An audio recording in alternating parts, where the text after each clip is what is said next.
असां वटि हींअर यासीन दीपर मौजूदु आहे मेरान प्रेस क्लब ते हिन एहतजाज कयो आहे ऐं हिन जो चवणु आहे त मां रोशन दीपर आहे को हासिलु कोसे जो उनखे मोटरसाइकिलूं वहिंवार जे हिसाब सां पंहिंजो असांजो कारोबार आहे उन हिसाब सां हिनखे मोटरसाइकिलूं 2 वठी ॾिनियूं ऐं उन जा जेके पैसा हुआ उहे मूंखे ॾियणा 5 महीननि में 5 महीननि जी जाइ ते हू साल खां पोइ पैसा मूंखे हुन ॾिना आहिनि से बि पूरा न ॾिना अथई। हिकु मोटरसाइकिल में 84,000 रहेसि थी ऐं ॿी मोटरसाइकिल में 35,000 रहनिसि था।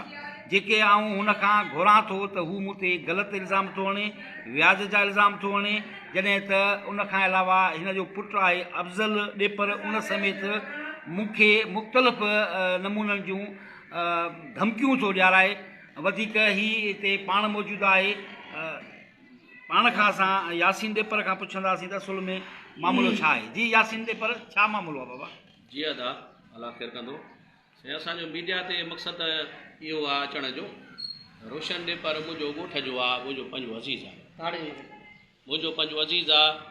हीअ कार्ड जी कापी ऐं संदसि हिन जी घर जी सॼी फैमिली मूं वटि आई हुई त बाबा असां सां मजबूरी आहे, छोकिरे जी आहे, इहा वीज़ा असां तुंहिंजा आहियूं, ॻोठ जा आहियूं ऐं तव्हां असांजा वॾा हो, महिरबानी करे किथे बि असांखे महिरबानी करे गाॾी वठी ॾे, असां उहा गाॾी सेल करे बि पंहिंजे छोकिरे जी वीज़ा जो बंदोबस्तु कयूं ऐं कोशिशि करे कहिड़ो बि तरीक़ो थिए असां सां महिरबानी करे। मां हिनखे मार्केट में 15 साल थिया मां शोरूम जो कमु कंदो आहियां। पोइ व्याज जी का ॻाल्हि कोन्हे, कुझु बि कोन्हे, कारोबारी आहियूं ऐं कारोबारी जो मक़सदु इहो आहे त कंहिंखे बि का शइ वठी ॾींदा आहियूं त ज़ाहिर आहे उहा पंहिंजे रोज़ी जे हिसाब सां हूंदी आहे।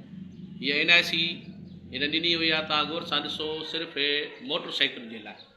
हीअ किथे बि कापी कंहिं व्याज जे ॾियण में इस्तेमालु न थींदी आहे, सिर्फ़ु इन लाइ थींदी आहे त इहा असांखे प्रूफ हुजे।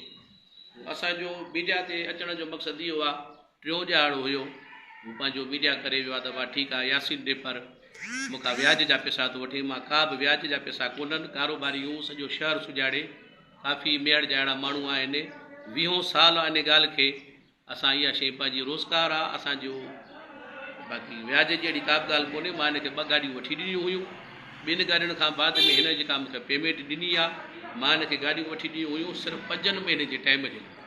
उन 5 महीननि खे तक़रीबन साल फ्री आयो आहे।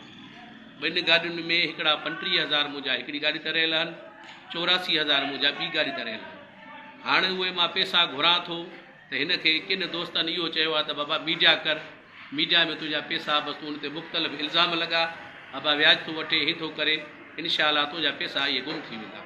अहिड़ी का बि ॻाल्हि कोन्हे। मीडिया ते मक़सदु अचण जो इहो आहे, शहर जा माण्हू हूं, पुराणा वेठल हूं, डॉक्टर गुल मोहम्मद ॾेपर जो मां पुटु आहियां, अहिड़ी का बि ॻाल्हि कोन्हे। मां मीडिया जे थ्रू आला अख़्तियारनि खे इहो ॿुधायो थो, चवां थो पंहिंजे तरफ़ां त ठीकु आहे, मूंसां इंसाफ़ कयो वञे, का बि व्याज जा पैसा कोन्हनि। हीअ मूंखे हिन जो पुटु बि मूंखे धमकी ॾिनी आहे ऐं ख़ुदि पाण बि मूंखे धमकियूं था ॾियनि त असां पैसा तोखे छा बि थिए न ॾींदासीं, व्याज जा पैसा न असां न ॾींदासीं। अहिड़ो को बि इशू कोन्हे। असांजो ॻोठ जो वॾेरो आहे, उनखे मां इहो अर्ज़ु कयो आहे त भाउ असांजो मामिलो हल कर। मीडिया ते अचण जो मक़सदु असांजो इहो ई आहे। हींअर असां वटि यासीन ॾेपर मौजूदु हुयो ऐं जंहिंजे ख़िलाफ़ु कुझु ॾींहं अॻु में रोशन ॾेपर इल्ज़ाम हयो हुयो त हू व्याज जा पैसा हुन जा मूं ॾे आहिनि, मगर उनजी हिन तरदीद कई आहे त मां हिनखे मोटरसाइकिलूं वठी ॾिनियूं हुयूं 5 महीननि जे हिसाब सां ऐं हिन 12 महीननि खां पोइ पैसा मूंखे पूरा न आहिनि ॾिना। 84,000 हिकु मोटरसाइकिल में, 35,000 ॿी मोटरसाइकिल में, उहे पैसा मां हिन खां घुरां थो त हीअ पैसा ॾियण त पंहिंजी जाइ ते रहंदो, मूं ते ग़लति इल्ज़ाम थो हणे ऐं मूंखे पीउ पुटु ॿई गॾिजी धमकियूं था ॾियनि। हिन आला इख़्तियारनि खां अपील कई आहे त मुंहिंजा पैसा रिकवर कराए ऐं हुन ख़िलाफ़ु कार्रवाई कई वञे।